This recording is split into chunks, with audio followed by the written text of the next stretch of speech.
कहते हैं सोमवार के दिन की अष्टमी पढ़ने पर। कौन से दिन? सोमवार के दिन कौन सी तिथि? जम के बोलो। अष्टमी। सोमवार के दिन अगर अष्टमी तिथि पड़े और उस दिन अगर 5 बेलपत्र भगवान शिव को समर्पित कर दी जाए तो व्यक्ति जो सोचकर, जिस कामना से, जिस मनवांछित फल के लिए बेलपत्र चढ़ाता है, उसकी वो कामना मात्र 3 महीने में पूरी हो जाती है। मात्र 3 महीने। एक बात बहुत सुंदर है, ध्यान रखिएगा थोड़ा सा। कभी अगर मौका लगे, सोमवार की अष्टमी पड़ जाए,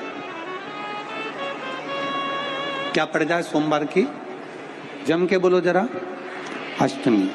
या तो सोमवार की अष्टमी पड़ जाए, या हर महीने शिवरात्रि आती है, हर महीने आती है, या तो सोमवार की अष्टमी पड़ जाए या फिर सोमवार की शिवरात्रि पड़ जाए, हर महीने आती है।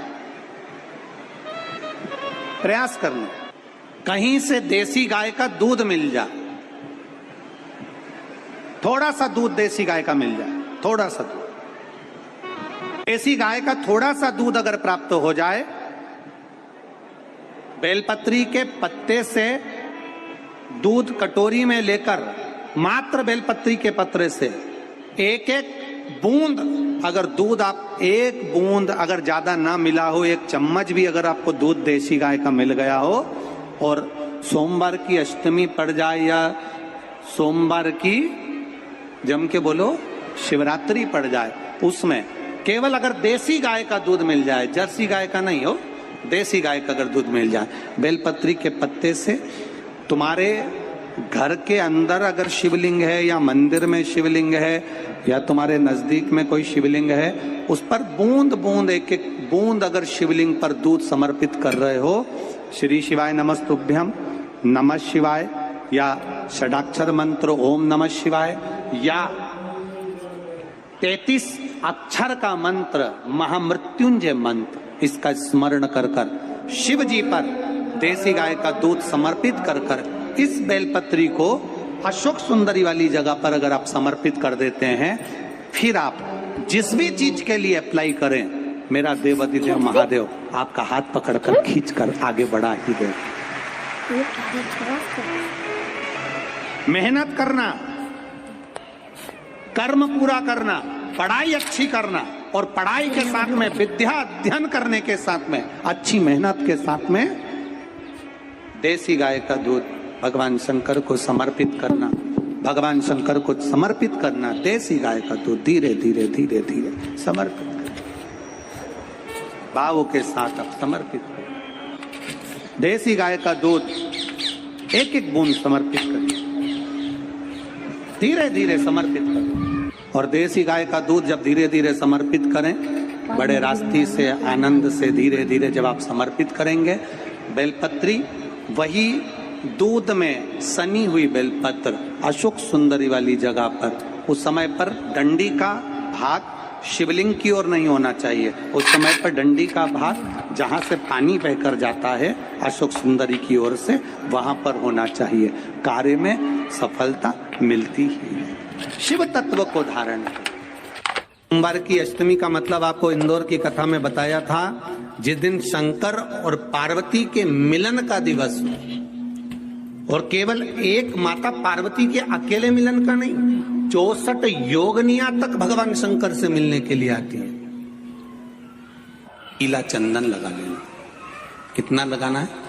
बीच वाला जो पत्ता है उस पर पीला चंदन। जब आपको लगे कि मेरा जीवन बहुत कष्टमय है, अब ये रोग, अब ये कष्ट दूर ही नहीं हो रहा, अब ये आए दिन तकलीफ पर तकलीफ बढ़ती जा रही है, आए दिन रोग, बीमारी, पैसा घर में बच नहीं रहा, बहुत कष्टमय जीवन है, इसमें लगाओ पीला चंदन बेलपत्री की बीज पत्ती महाराज। और बीज पत्ती पर जब चंदन लग जाए, लगने के बाद में ये दोनों पत्ती पर लाल चंदन लगा लीजिए। इन दोनों पत्ती के बीच में जो डंडी का भाग होता है, आपको कहा था, आपको स्मरण में होगा शायद, हमने जब बेलपत्री की महत्वता बताई थी तो उस बेलपत्री की महत्वता में कहा था ब्रह्मा विष्णु महेश ये 3 हैं, बोला था। बीच में ये बड़ी पत्ती से लेकर जो 2 पत्तियां होती हैं, इनके बीच में जो जगह बचती है, इसमें मां पार्वती के 64 योगनियां, मां पार्वती अपनी पूर्ण सिद्धि के साथ में जितनी भी देवी के स्वरूप हैं, वो माता 64 योगनियां देवी के स्वरूप में यहां पर विराजमान होती हैं। 2 पत्ती के नीचे से जो डंडी होती है नीचे तक, ये पूरी डंडी में 33 कोटि देवी देवताओं विराजमान होते हैं इस पूरी डंडी के अंदर। तो ये बीच वाली पत्ती है, ये जो बीच वाली पत्ती का जो भाग होता है, इस पत्ती के भाग में शहद का प्रयोग कर कर, यहाँ पीला चंदन, लाल चंदन, शहद का प्रयोग कर कर, इसी तरह से पकड़कर ये बेलपत्री की जो डंडी है वो अशुक सुंदरी पर जब आप समर्पित करें तो जहां से जल बहता है उस ओर पर इस पत्ती को चढ़ाकर केवल आपके हृदय की बात कहकर देवाधिदेव महादेव से कोई भी शिव जी का मंत्र, पंचाक्षर नमः शिवाय, षडाक्षर ओम नमः शिवाय, श्री शिवाय नमस्तुभ्यम, या महामृत्युंजय मंत्र, जो शिव का मंत्र हो आपके पास में, उसको बोलते हुए देवाधिदेव महादेव को धीरे धीरे जल की धार चढ़ाना प्रारंभ करो। जल की धार जब पूर्ण होने लगे, उसमें थोड़ा जल बचे, तब अशुक सुंदरी पर जो तुमने बेलपत्र चढ़ाई है वहां उस जलधार को चढ़ाएं। ये प्रयोग आपको केवल सोमवार की अष्टमी पढ़ने पर ही करना है। कौन से दिन करेंगे? जम के बोलिए जरा। सोमवार की अष्टमी पढ़ने पर यह प्रयोग करें और जल चढ़ाकर बाबा से विनती कर कर उसी बेलपत्र को वापस उठाकर कहीं जलाशय में या किसी पेड़ के नीचे विसर्जन कर दें और 1 लोटा जल वहां भी चढ़ा दें। बस निवेदन कर कर आ जाइए, मेरा बाबा 3 माह के अंदर हाथ जरूर पकड़ेगा और आपको दलदल से बाहर निकाल देगा। बात और आपसे कहेंगे, उतारिएगा।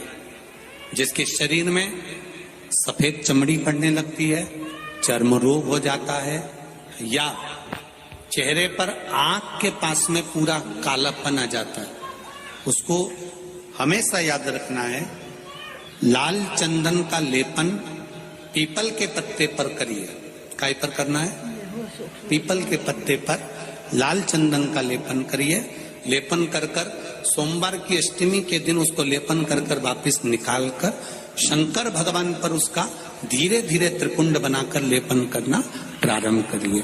जब आप त्रिपुंड बनाकर लेपन करना प्रारंभ करें, उसके बाद उस चंदन को जो सोमवार की अष्टमी है तब निकाल कर लिया है और निकाल कर लाकर उसको डब्बी में रख लें। उस चंदन का प्रयोग चर्म रोग के स्थान पर थोड़ी थोड़ी मात्रा में करना प्रारंभ करें, पानी के साथ मिलाकर।